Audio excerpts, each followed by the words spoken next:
শিক্ষা প্রতিষ্ঠা করার জন্য আমি দেখেছি। আপনাকে আমি ধন্যবাদ জানাচ্ছি। আমি মাসের পক্ষ থেকে মাসের পক্ষ থেকে আমার শিক্ষাবাসীর পক্ষ থেকে আপনাকে অন্তস্থ থেকে ধন্যবাদ জানিয়ে ঈশ্বরের মন্দিরের কায়ন করা আন্তরিক ধন্যবাদ জানাচ্ছি। আজকে মহতরম বিগত থেকে অত্যন্ত গুরুত্বপূর্ণ আলোচনা করার জন্য উপস্থিতি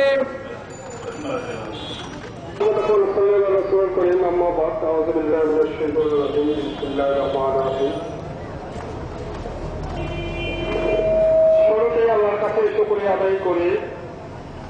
আল্লাহ রহমান রহিম পরম করুণাময়, যে আজ আমাকে এই মহতি সবাই এসে উলামায়ে কেরামদের সামনে একজন মহান পুরুষের আত্মজীবনীর উপর যাদের অনুপ্রেরণায়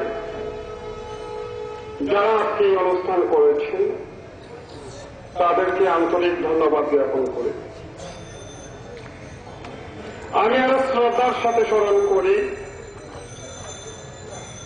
যে সমস্ত মুরব্বীরা, জ্ঞানী গুণীজনেরা, রাজনৈতিক নেতৃবৃন্দ সেবা জ্ঞাপন করে আজকের এই সমাবেশের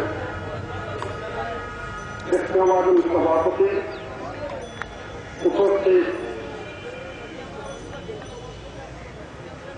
উপজেলার সাহেব, উলামায়ে কেরামগণ,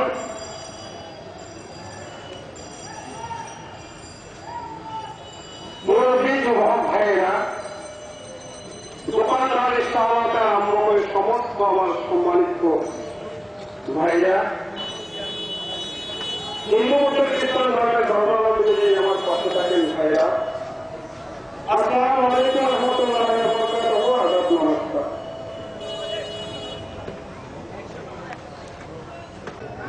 তার কোন দোষ গোল থাকে না, হিসাব নিকাব থাকে না।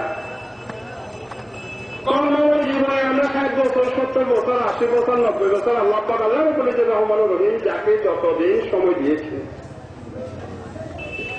এই সময়ের মধ্যে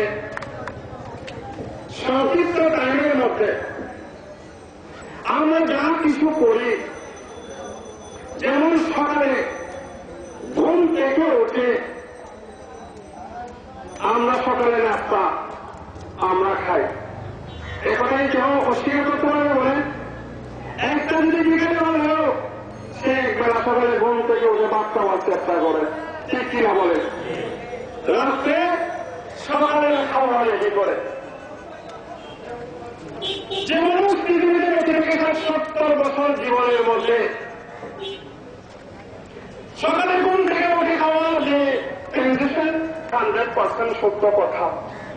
কবরে আমাকে যেতে হবে, সেই কবরে যাওয়ার পরে আমার কি হবে না হবে, আমাদের নাইবে রাসূলগণ, দ্বীনের যারা সেবক, যারা দ্বীনের সেবক হিসাবে এই পৃথিবীতে আল্লাহ এবং আল্লাহর নবীর কাজ, নবীওয়ালা কাজগুলি আপনারা করছেন, আপনারা ভালো করে আমাদেরকে বোঝাচ্ছেন।